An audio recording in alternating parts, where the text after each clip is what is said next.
almost religious conversion, wouldn't you say? She was worried. She was worried about whether her profession was really going to go anywhere, and she said, you know, God, I need somebody to instruct me on where I need to go in my life. And this gentleman is a friend of mine, walks in the door, and today he's a healthy person. I wish he were here. Joe. And maybe you'll tell a little bit about. Tell my Joe story. Tell you. I'd love it. All right, since we're being recorded, I'm not a physician. I have a doctorate in naturopathy, which means I know a lot, but I'm not a physician. I don't diagnose and I don't treat, which is what I'm going to say that every time. I'm going to move this a little just so I can see my little notes here. To tell you what David's talking about, my original background as a career, I was in the pharmaceutical industry for a long time, and then other elements of the pharmaceutical industry. Can you guys hear me?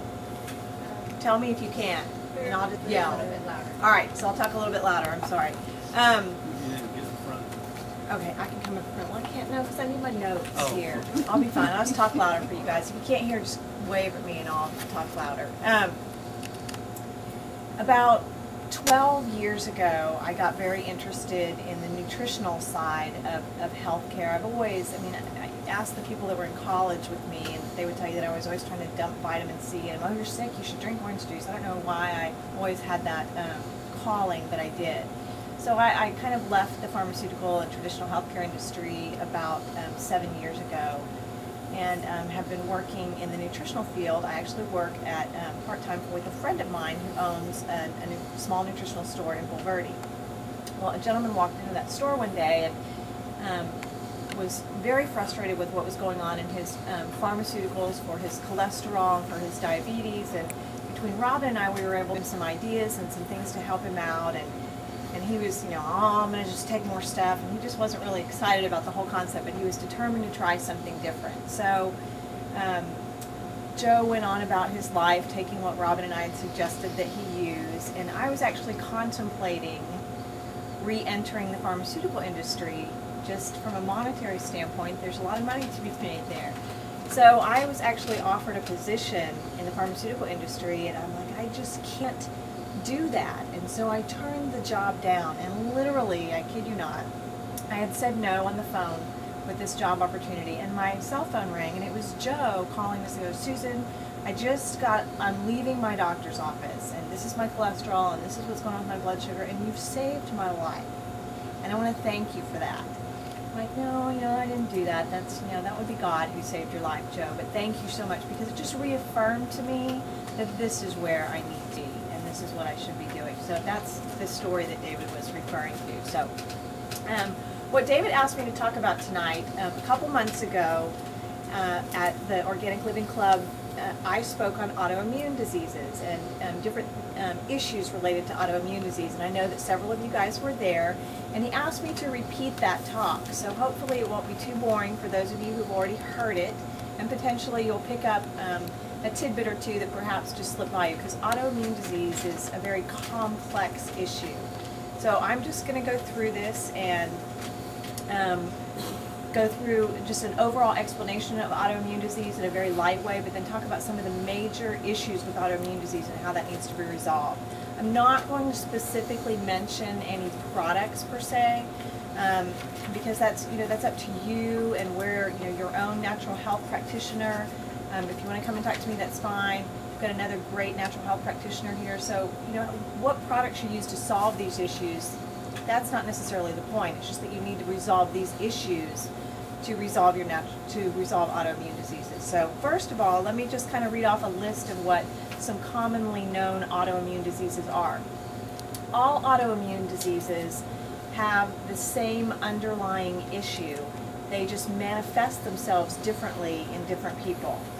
Rheumatoid arthritis, lupus, chronic fatigue, fibromyalgia, Sjögren's syndrome, pulmonary fibrosis, scleroderma, multiple sclerosis, Crohn's disease, colitis. Some researchers actually believe that some common ailments are actually symptoms of underlying autoimmune disease, like osteoarthritis, different from rheumatoid arthritis, but there are some people who say that even osteoarthritis, the breakdown of your cartilage, is actually a symptom of an underlying autoimmune disease, or plaque buildup in your arteries, or even diabetes. Some of those common chronic ailments in our society may in fact be due to an underlying mild yet chronic autoimmune disease. The common symptoms of almost all autoimmune diseases, whether you talk to someone with lupus, or you talk to somebody with multiple sclerosis, or somebody with pulmonary fibrosis, these are some of the common things that you'll hear.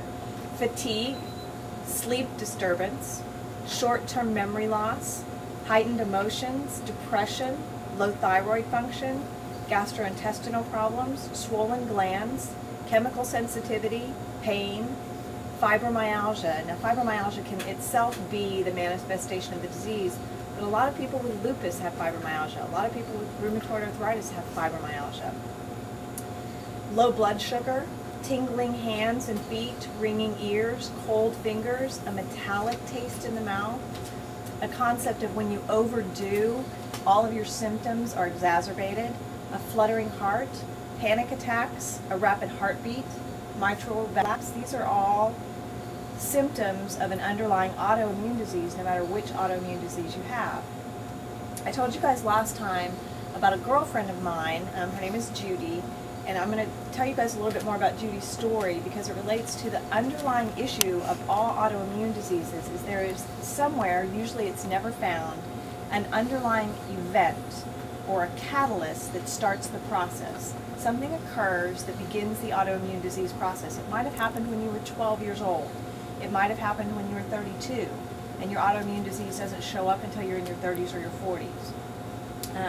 But over time, an accumulation of events after that original catalyst, or just an ongoing exposure to a catalyst, like an ongoing exposure to a toxin like cadmium, David, something like that. An ongoing exposure to a toxin could result in an autoimmune disorder. The story that I'll tell you guys about my friend Judy, I have a weekly meeting with Judy. She's a group of girlfriends. We get together every week and do a Bible study together. She was telling us a story about a year of her life in which she had almost all of these symptoms. Now, Judy's a very healthy young lady. She's my age, in her 40s. She works out every day. She's slim. She's healthy. She kind of eats right. A few too many Diet Cokes, I personally believe, so that's part of her underlying issue. But she's a healthy woman. But for 1 year, she went to every imaginable specialist, starting with her internist, and who sent her to one specialist after another, trying to figure out why she had a fluttering heart, why she was having panic attacks, why she was depressed all of a sudden, why she was having these tingling in her hands and her fingers, why her thyroid wasn't working well. She finally found a rheumatologist who traced it all back to a scorpion sting. And she tells the story of all the things that she did wrong when she was bit by this scorpion. Now, Judy's a little tiny person, so those toxins from that scorpion sting went rapidly through her body. She kind of went crazy and a little freaked out when that scorpion bit her, kind of ran around the house instead of being calm. You know, you've all heard, like, when you get a snake bite, the last thing you want to do is go run around because you don't want those toxins from that snake bite flowing through your body. According to this rheumatologist, that's exactly what Judy did with the scorpion bite. Those toxins from that scorpion bite went through her body. The fact that she drinks Diet Coke all day long probably didn't help her immune system being in good shape.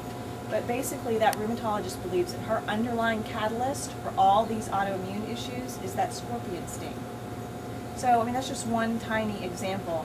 And through different modalities in the traditional world, Judy's been able to solve most of her problems. But if she were to actually listen to me, we could probably solve a lot more of her issues, like she should stop drinking Diet Coke. But that's a whole other topic.